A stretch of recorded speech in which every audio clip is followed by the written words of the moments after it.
Pada sesi yang lalu kita sempat menyinggung tentang 4 sistem chipset yang biasa digunakan untuk komputer-komputer yang berbasis Intel ya, yaitu sistem chipset konvensional, kemudian sistem chipset IOH, kemudian sistem chipset PCH, dan SoC. Keempatnya ini akan kita pelajari semua. Untuk bisa memahami sistem chipset yang terbaru, yang modern, kita harus mengetahui sistem chipset yang lama.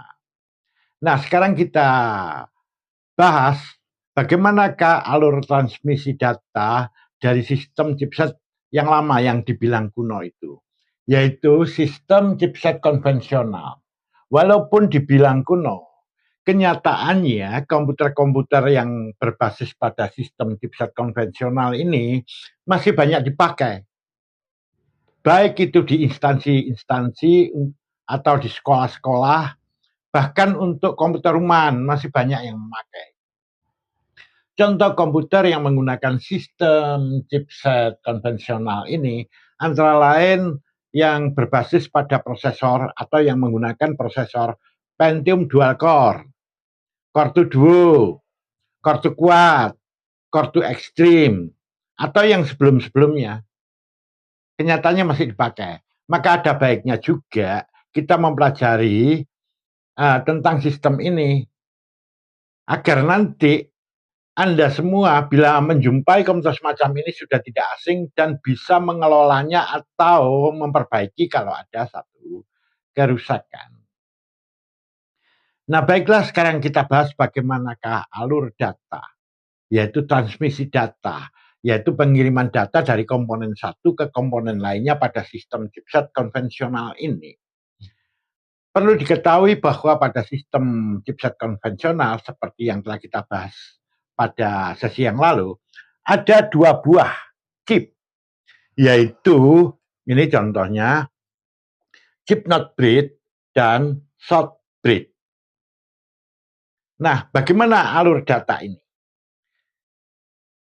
Kalau Anda mau memasukkan data misalnya melalui keyboard USB ya, keyboard yang menggunakan konektor USB dan mouse yang USB ya, ataupun alat input yang lainnya yang menggunakan USB, ini contoh USB ya, port USB, maka data yang dikirimkan melalui port USB, misalnya keyboard ya, Anda mengetik, itu akan disalurkan ke shortbread. Kemudian dikirim ke Nordbreed dan selanjutnya disimpan di memori utama. Seperti itu. Kalau dari keyboard, dari mouse, atau dari perangkat input yang lainnya yang menggunakan port USB. Apabila data misalnya yang dari flash disk kan menggunakan port USB itu. Ya. Jadi nanti data yang dari flash disk apabila diambil sama kayak tadi. Dari port USB ini kemudian menuju ke shortbread, ke notebread dan simpan di memori utama. Jadi memori utama ini ya, yang orang umum mengenalnya dengan nama RAM. Apabila data itu dari hard disk misalnya, nah kalau hard disk tipe ATA ini konektornya, kalau yang ini SATA. Data yang berasal dari hard disk ini sama aja, SATA maupun ATA, itu nanti akan dikirim ke shortbread, kemudian ke notebread dan simpan di memori utama. Ya. Misalkan Anda merekam suara Anda menggunakan mikrofon ya. Sama aja nanti dia akan masuk dalam port audio ini. Nanti ini akan dikirim ke shortbread, kemudian ke notebread dan masuk ke memori utama. Jadi semua hal-hal yang berbau input, data masukan dari manapun asalnya, itu pada dasarnya nanti akan dikirim ke shortbread, kemudian ke notebread dan disimpan di memori utama. Nah, kalau data-data tersebut perlu pengolahan, perlu diolah atau dikerjakan ya, dihitung dan sebagainya, maka data yang ada di memori utama yang akan diolah tadi akan dikirim ke notebread, kemudian dikirim ke CPU atau prosesor. Di CPU lah semua data itu diolah. Hasil olahannya nanti akan dikembalikan ke chip notebread dan disimpan di memori utama. Apabila ada data-data yang harus ditampilkan di monitor, maka data yang ada di memori utama yang akan ditampilkan di monitor itu dikirim ke Notebridge, kemudian dikirim ke kartu grafis. Nah, ini kartu grafis, graphic card nih. Orang lain mungkin menyebutnya VGA card, terkenalnya sih begitu. Ya, ini graphic card. Nah, saya pasangkan dulu biar Anda paham. Nah, data yang dari Notebridge tadi yang berasal dari memori utama dikirim ke card ini. Nah, data itu akan diolah oleh prosesor grafis ini yang dikenal GPU. Kemudian baru disalurkan ke monitor. Ini port monitor. Seperti itu. Jadi disalurkan ke monitor. Saya lepas supaya mudah dilihat lagi. Nah, seandainya data yang ada di memori utama tadi akan disimpan. Misalkan disimpan di flash disk. Flash disk pakai USB ya, ini. Maka data dari memori utama disalurkan ke Notebridge, kemudian ke Shortbridge, barulah ke USB. Disimpan di situ. Disalurkan ke situ, akhirnya disimpan di flash disk. Nah, kalau disimpan di hard disk sama, data yang ada di memori utama dialirkan ke Notebridge, kemudian ke Shortbridge, kemudian ke hard disk. Ini kan portnya hard disk. Akhirnya dikirim ke hard disk. Kalau mau di print, dicetak, sama. Sekarang printernya pakai port apa? Kalau dia pakai port USB, ya sama. Data yang akan dicetak yang berasal dari memori utama yang disimpan di situ itu dikirim ke Notebridge, kemudian ke Shortbridge, kemudian ke USB, akhirnya ke printer. Nah, semua alurnya sama seperti itu. Nah, kecuali di sini apabila data yang masuk ya itu berasal dari keyboard mouse PS2, itu beda lagi. Jadi kalau yang berasal dari ini kan ada PS2 ini.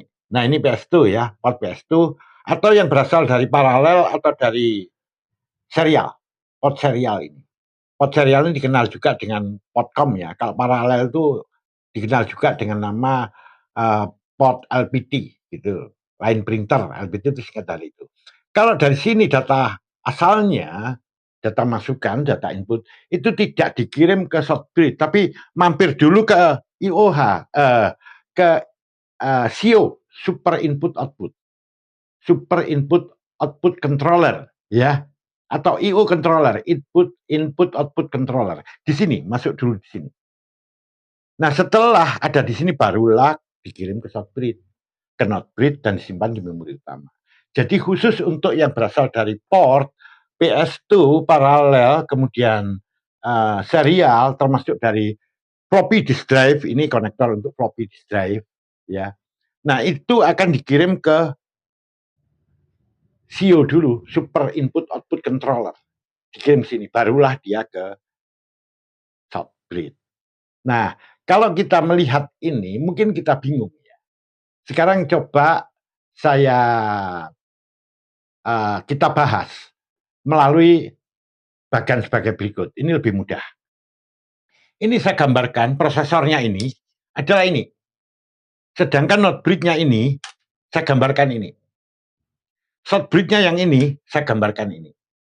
Untuk kartu grafis yang ini saya gambarkan di sebelahnya. Untuk memori utama adalah ini. Nah, kalau kita belajar melalui bagan lebih mudah. Ya, jadi kayak begini. Contohnya. Kalau data yang berasal dari USB, keyboard, mouse ya, atau tadi flash disk ya, pokoknya yang dari USB, itu akan dikirim ke Shortbridge, kemudian ke Notebridge, baru ke memori utama. Kalau dari hard disk, sama.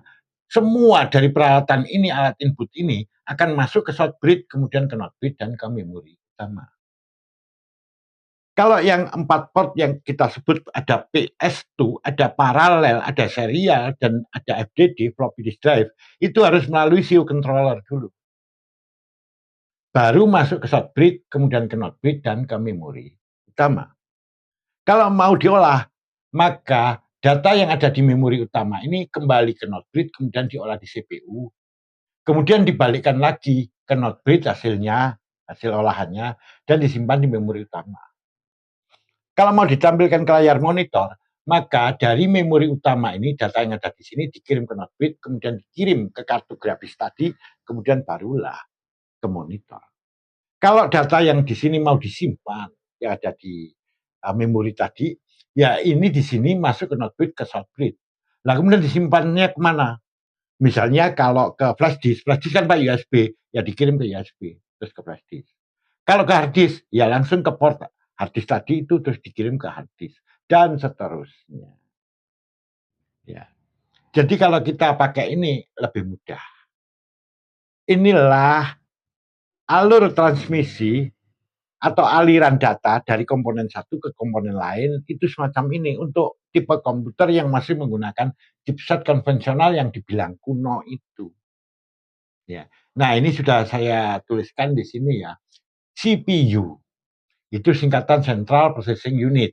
Ini NB, ini adalah singkatan untuk not bridge ya. Itu saya pakai istilah sendiri saya singkat ini ya. Kemudian SB itu adalah short bridge, sedangkan CO itu super input output ya. Sebetulnya itu sebuah controller ya, controller. Makanya di sini saya tambahin controller gitu ya. Kemudian FSB, lah ini jalur, ini yang akan kita bahas nanti setelah ini ya. Itu FSB itu singkatan front side bus. Kalau USB, ini tadi port tadi, itu singkatan dari Universal Serial Bus. Kalau hard disk, HDD dan ODD, HDD itu hard disk drive, ODD itu optical disk drive. Sedangkan yang FDD tadi adalah floppy disk drive. Kalau ini ada LAN, itu adalah local area network dan seterusnya. Nah, itu tadi sistem untuk transmisi data pada sistem chipset konvensional. Aliran datanya. Nah, apakah hanya ini saja? Enggak, masih ada lanjutan. Tapi akan kita bahas pada sesi berikutnya.